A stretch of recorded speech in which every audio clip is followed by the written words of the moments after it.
Ako si Madalya. I was once a person deprived of liberty. I spent 3 years sa loob ng Davao City Jail. Bali yung experience ko sa loob, masabi kong sobrang mahirap. Talagang it's an everyday survival physically and mentally. Tell us about your childhood. How you grow up, about your family, your background, and then. I remember when I was a child that we used to live in Cagayan de Oro City with my father because my real mother and my father got separated when I was just 1 year old, and my father decided to went to Cagayan de Oro City. He took me with him, so there we live in Cagayan de Oro City, and that's what the time that my father met my stepmom. They got a two child, so I got my two stepbrothers.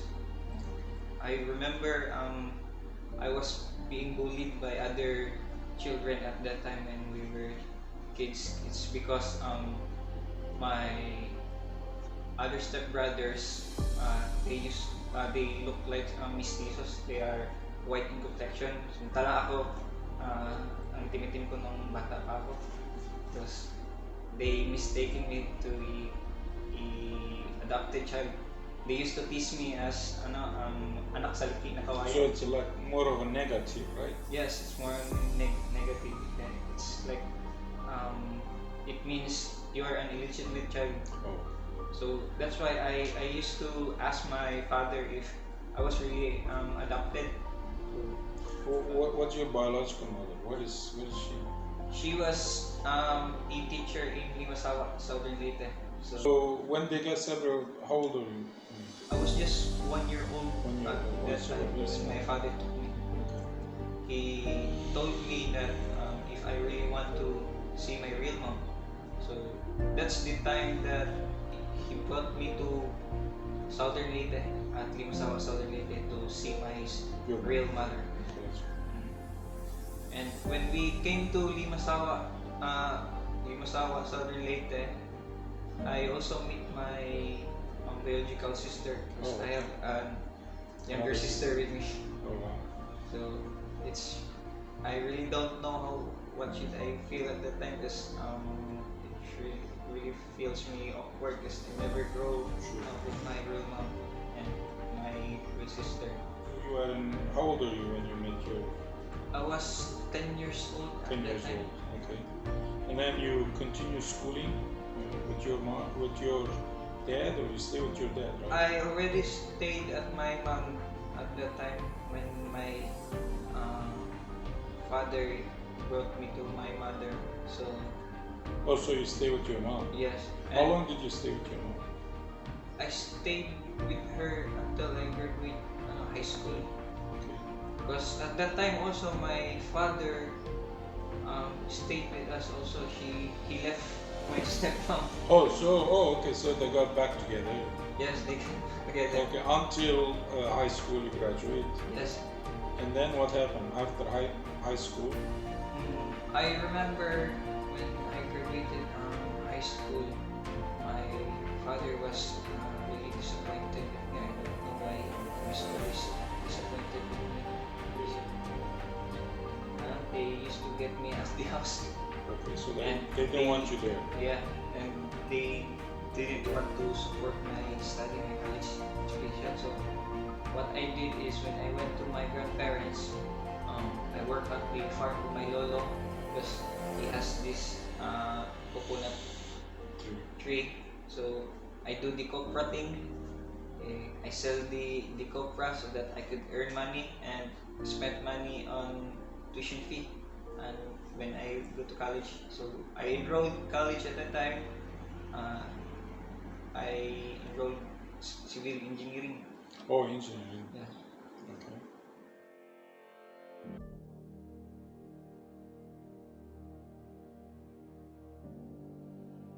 So how did you get involved in illegal activities? There's a guy that approached me that he said that if I would if I would agree to have deliveries so that I could earn money. So I was curious on what are the things to be delivered. So at first they just, it's just like a package from other town, then you just transport it. So I grabbed that opportunity because I needed money at that time, Right. and it's also used to support my studies. So that's why I was involved. And so all drugs personalities in our areas were being arrested, got arrested. So I got scared at that time because I was being involved on illegal things, and it happened again that those drug personalities that are involved were getting killed by the vigilante. So it scares it. What year scares was me. it? It's 2014, 14, 15. Okay. It's the time that President Duterte is going to be Duterte, yeah, president. I think he declared war on 2016, correct? Yes, but before he sat as president, Oh, he will do that. Right? the clearing of drug personalities were already, started already. Oh, okay. So I ran away again. I went to Cebu, and then it so happened that on that particular area, illegal drugs is very rampant. You can, In Cebu? yes, it's very rampant in Cebu. Much worse than Leyte. Later. So I was really hooked on drugs at that time. So how did you end up in Davao City? When I got trouble in Cebu, I called my father. Father was here Yes, in Davao already working? My father was already here in Davao at my uncle's farm Your was uncle's working. farm, okay. So that's what he decided that I should follow him. So you came here, Yes, I come here in okay, Davao City. and then you start working with your dad, correct? Yes, at At the your uncle's farm. uncle farms.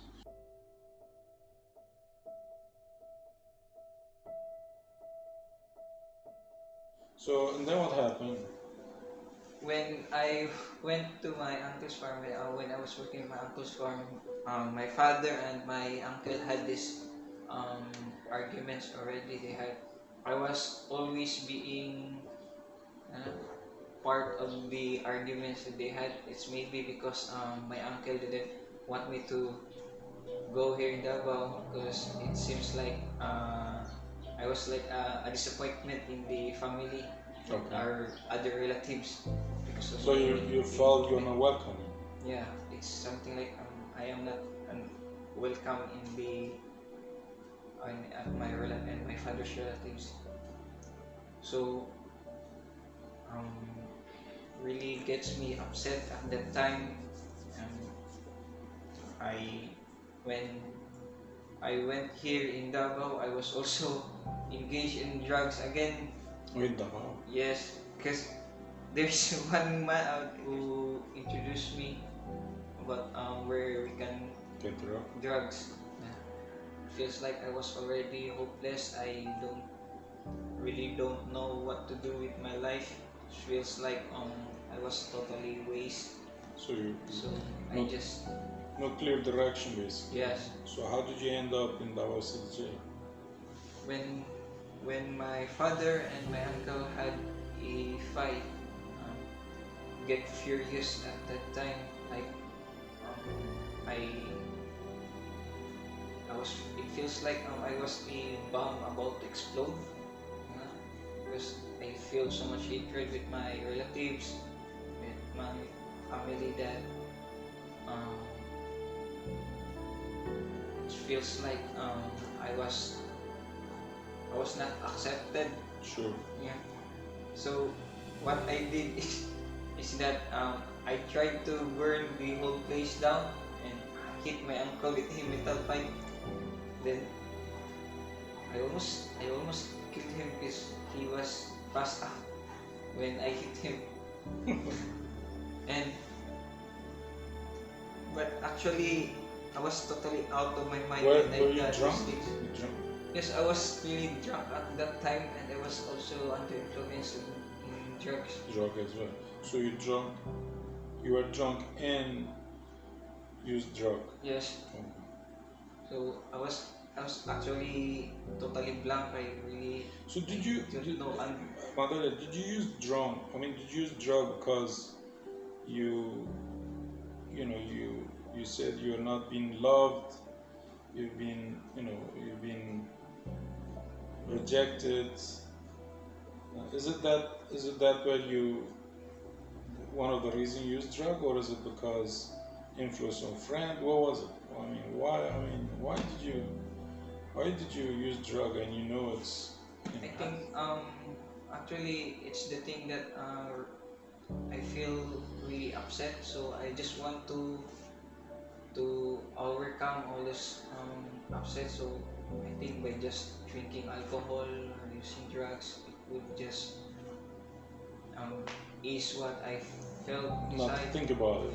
But it would feel me relief, but um, it feels like it just make me become a worse person. Correct.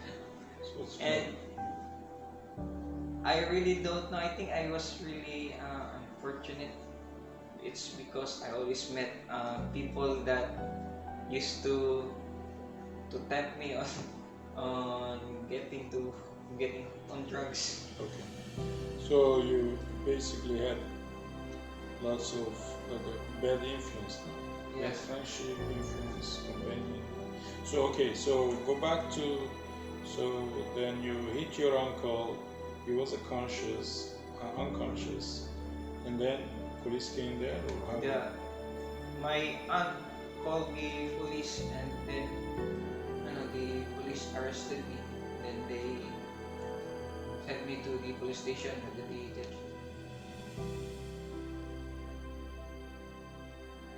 when I when I was transferred at Davao City Jail, it feels like I was really a little bit scared because I really don't know what would make happen to me there. So the first time, okay, tell us, Madalya, when first time you get in there, how did you feel? What was it look like? What did you do? Tell us the first step. What did you do? Um, when I first came in Davao City Jail, they brought us on the rooftop.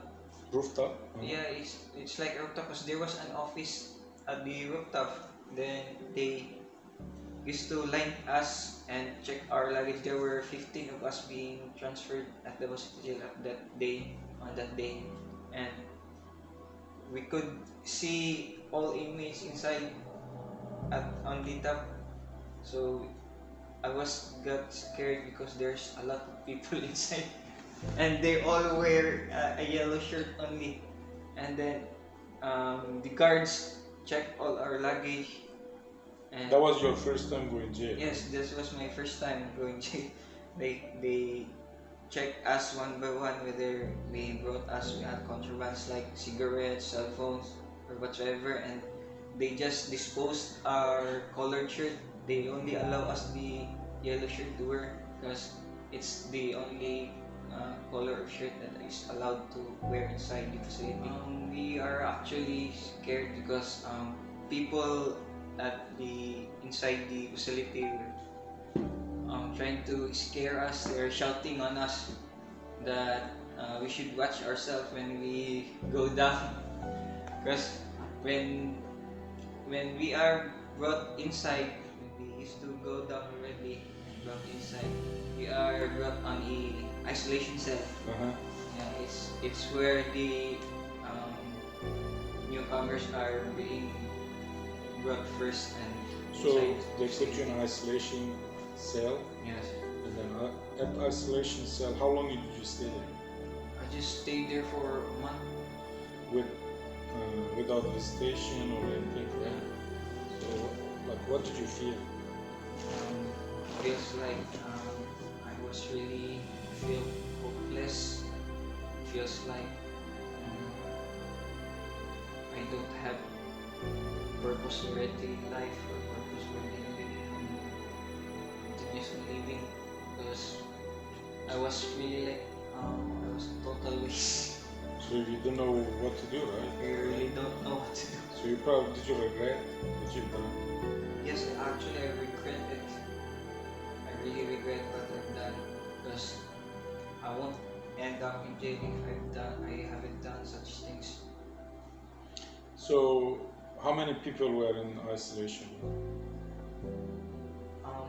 Usually at that time we are about 100, more than 100, and it's like a small room. Oh my goodness. What do they have there? Just they have bed or they have bathroom? Do they what's We only have a single bathroom. Then we call they are bed space that like decks, like 3-story decks, and we call it tarima.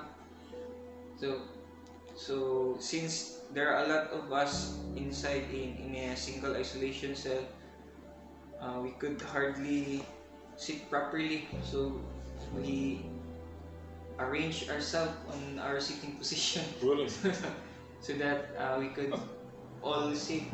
Or sometimes the others are standing, and when we try to sleep on the floor, um, we arrange ourselves on same positions. And the others also we like How about drinking water? How about the food?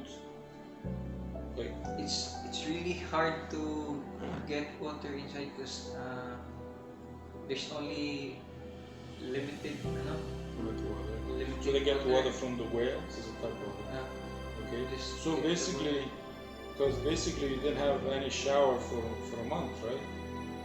yeah, we seldom take a shower. Because it's right, yeah. So how about the food? So you're not allowed when first month you're not allowed to go outside, correct? Yes, You have to stay you there stay you in should your stay isolation room. And so they just bring you food or there. They just bring us food. They bring a pail of rice, then we just to scoop it with a cup. they will give it to you. Yes. So in a month you never go outside, you just stay in your room Yes. and you don't see any sun or anything, right? No. Okay. It's really like hell. It's because it's too hot inside because there's a lot of us inside. And it's already humid, right? Because one time I saw, you know, the college behind bars. You know, the second floor. It was raining, so I saw some inmates. They were really taking shower under the rain. Is that Yes. is that really common or is it just? It's really common usually if it rains. A lot of inmates there, PDLs that used to take shower in the rain In because rain. it really seldom for us to take shower. Take shower because it's very hard. It's very hard to get some water. So okay, so after a month, then you'll be able to allow to go outside. They used to transfer you to your permanent cell. Okay. So they assigned you where your permanent cell is. So you went to your permanent cell, and is it better than isolation room? Yes, because it's in the permanent cell. After you are transferred to permanent cell, you can already go outside every day. Okay. So like, tell us like, what's look like your The typical day. typical day inside the jail.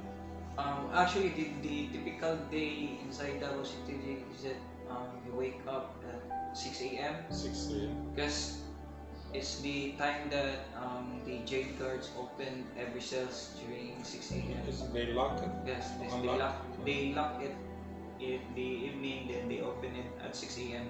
Okay. So when it was open at 6 a.m., it's the start for all the inmates to clean every cell because they usually do the everyday cleaning, and there is called torno there, like Turn. Okay. we call it torno, and then they are the one who are assigned for that day to do the cleaning. Yep. And there are some inmates also that don't want to clean, so they just pay 20 pesos somebody to do the cleaning for them. So it's okay. Okay. Then after that, the bell rings. It's time for a head count already. So you must go to the open field for the head count. Head counts. Then we used to get our food from the kitchen. And then you get the kitchen, and then you eat. Then what do you eat? Nothing. You just stay there for the Whole day. whole day. Just there doing nothing. Nothing. Yes. So did you ever want to do something? Yeah, of course. At first, because it feels like when you are inside that facility, every actions that you are trying to make is constrained. You are. It seems like you have really restrictions, a lot of restrictions that you are not allowed to do this or that. Because it's really seldom for us to go on different compounds, because there are compounds there. They are separated from different compounds. And it's very crowded, correct?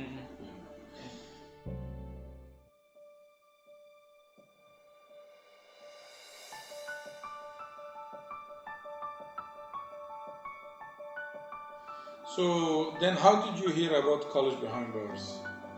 Like, how did you get involved in college? Actually, education? the first thing that comes up in my mind when hearing about college education behind bars is that I see hope and opportunity. It's because I see those people inside, people like us inside Davao City Jail are already hopeless people.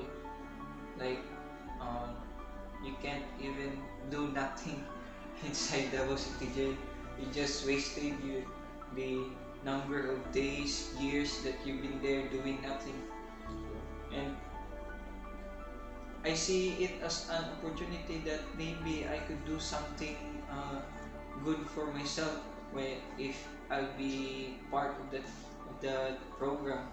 Because at first I just thought it was like a short-term educational course, but it really gives us a hope, an opportunity to redeem ourselves in the societies, because it has offered a 4-year college education. So it was my first time hearing about it, that there's a college education program inside the prison facility, and you'll never know if you graduate. If you graduate, even though you are inside jail, then when you get out, you are a graduate student. You are a college degree holder already, and you could use it for yourself, for your own good. So I really felt that at that time I should grab that kind of opportunity.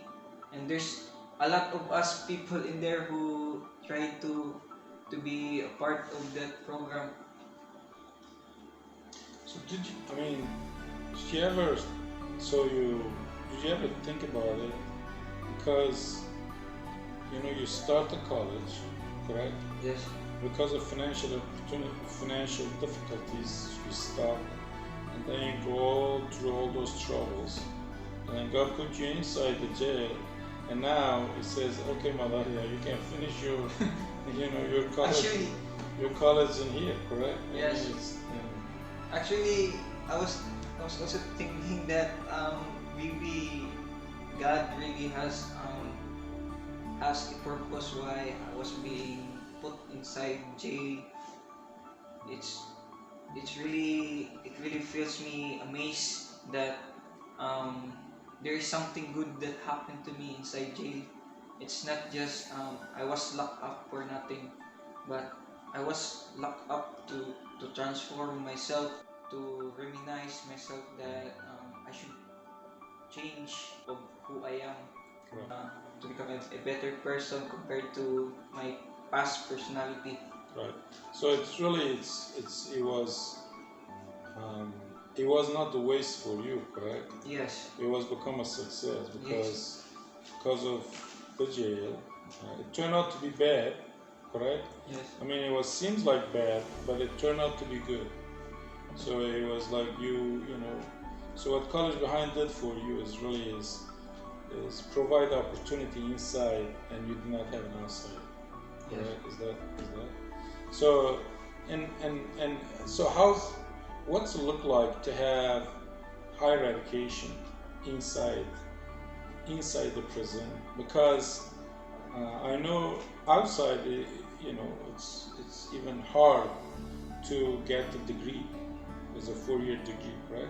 Because my understanding, right, the college degree, you get 4-year degree from university, one of the very good University of Southeastern Philippines, correct? And it doesn't mention anything inside. The only thing is there is the professor go to inside and teach you there, since you can go, correct? Yes. So, but what are the difficulties that you face inside while getting, working on your degree inside the very first thing that we find it difficult studying inside prison is that you only have limited resources, like you only have you have a lot of restrictions. You are constrained with your actions. Like if we do our homeworks, it's not possible for us to actually brought paper inside and write something, because it's paper inside is considered as contraband, because they usually use it as a cigarette. so yeah. So it's really hard for us that to study. We can't even have books inside. So there are no books for us to read. We can only do that if we are inside the college. But you have time. You had some time to study while you're on the other side, when you're inside the college, correct? Yes.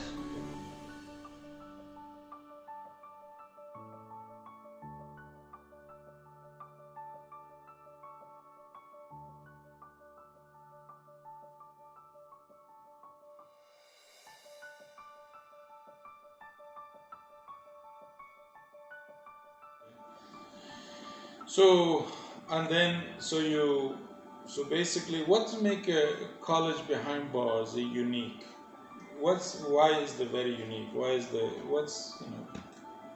Actually, I find it really unique. It's because it's not only teaching you academically, but it also teaches you like moral teaching on how transformative teaching on how you could transform yourself to a better person, because there's a program also in college education by Bangladesh, which is celebrating recovery, a recovery program in which you could deal all your negative emotions.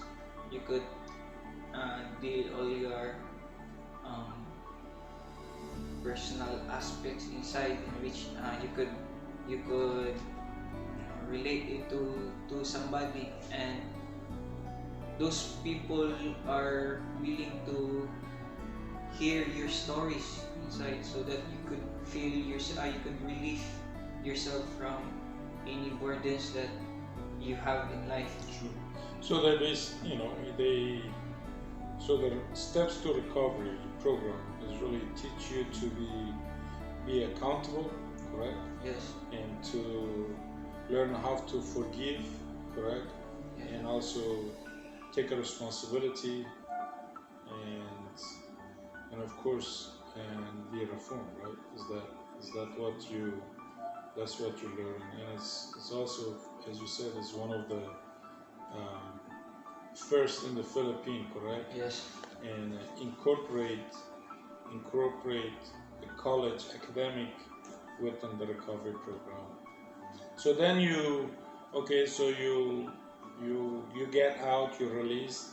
And by the way, when you were inside, did you get any visitation, or did anyone visit you? Or?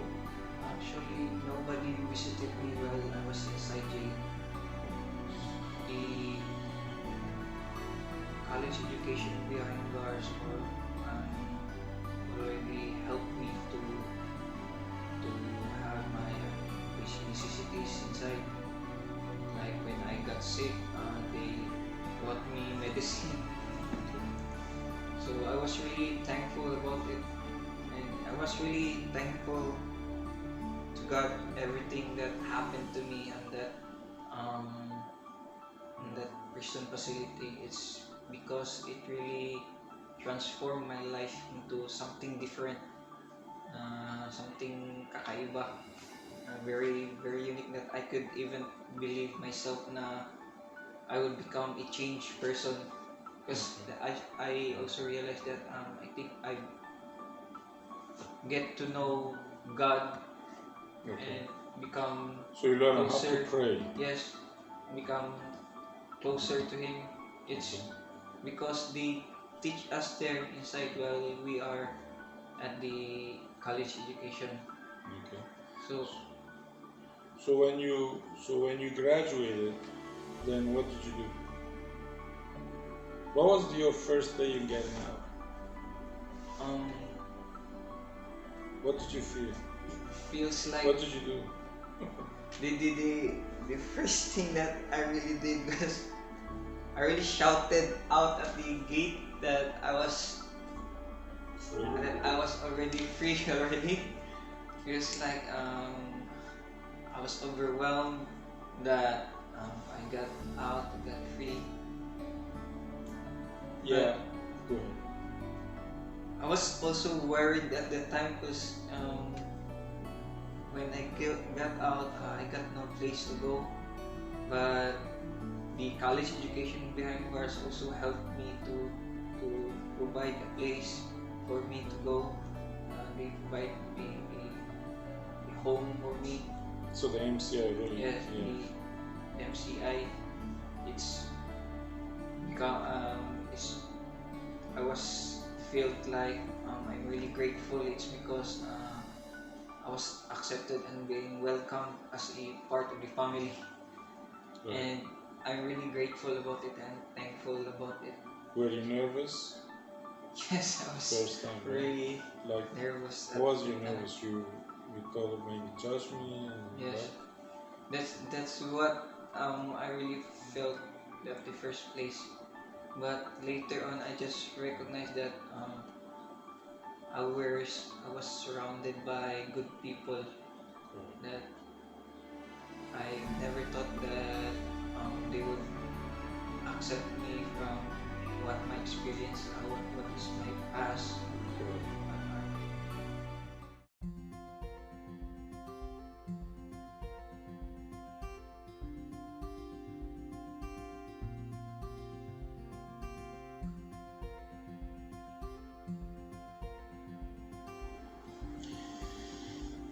And so then, right now, what you doing now? What's your plan? What's your?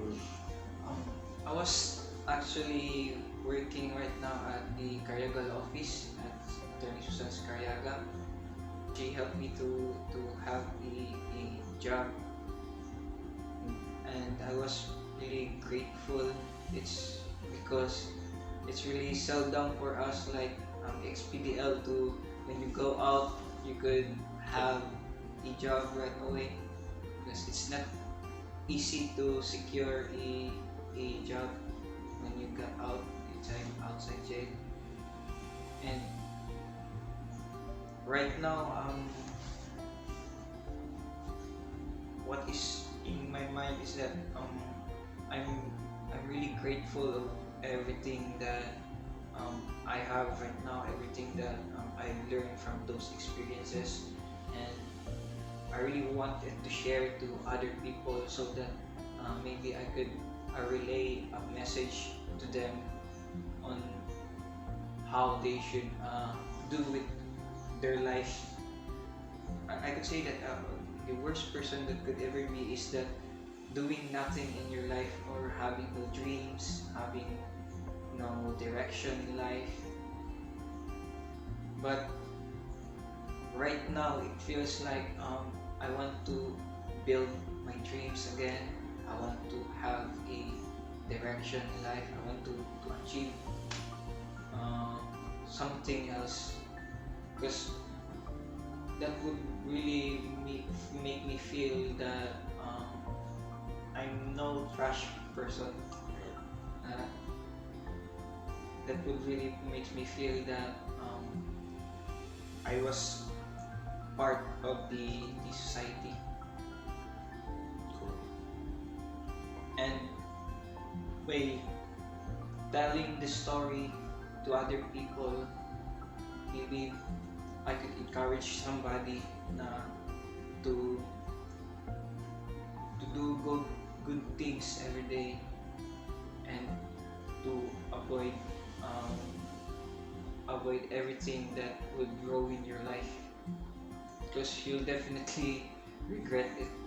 And you better think all of the consequences that might happen, because it's really too late for you to regret things that already been done. You just appreciate it if it's already gone. Exactly. So I appreciate your freedom before it taken away, correct? Yes. I appreciate friendship, I appreciate family, I appreciate surrounding. Of course, it's good surrounding. Well, and thank you, Madalya. I really admire you and congratulating you, and you accomplished impossible things. And I'm also thankful Attorney Karyaga and for really extend and loving hand and caring and help you and open place for you, and also of course MCI families, students. I know you can't, those kind of things, you can't do it alone. You really need, you already paid your debt to society. You've gone through, as you said, your world has gone through hell. And of course, also I'm very thankful for College Behind Bars, who are behind, especially for University of Southeastern Philippines, and then of course BGMP for also supporting the College Behind Bars in education, and also the founder of SETB. And so I pray that you will continue build your character and continue to be bridge to others, so you influence others, for those who will not get to the path that you've taken. So thank you, Madalya.